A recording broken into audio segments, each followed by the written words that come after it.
నేను ఒకటి అడగాలనుకుంటున్నానండి. మీరు ఎమ్మెల్యే గానీ, ఎంపీలు గానీ, మీరు ఆ స్టేజ్‌కెళ్ళడానికి కారణం ఎవరు? మేమే గదా! ఆ! పబ్లిక్కే గదా! మీరు మా ఇళ్ళ దగ్గరకొచ్చి అడుక్కుంటారు గదా ఓట్లు. ఆ!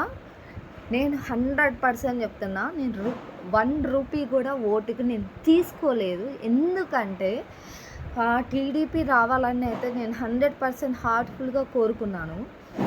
కానీ ఇప్పుడు మిమ్మల్ని కలవడానికి మేము గన్‌మ్యాన్‌లు లేదా ఆ పీఏలని, ఏఎస్ఐలని అందరిని అడుక్కోవాలా మేము మిమ్మల్ని కలవడానికి? మాకొక ప్రాబ్లమ్ ఉంది. రిమూవ్డ్ ఫర్ సర్వీస్ చేశారు ఉత్త పుణ్యానికి. ఆ! ఎందుకు రిమూవ్డ్ ఫర్ సర్వీస్ చేశారు అని చెప్పి అడగడానికొస్తే కలవనీయరా? దీని మీద పవన్ కళ్యాణ్ గారు గాని, చంద్రబాబు గారు గాని యాక్షన్ తీసుకోవాలని కోరుకుంటున్నాను.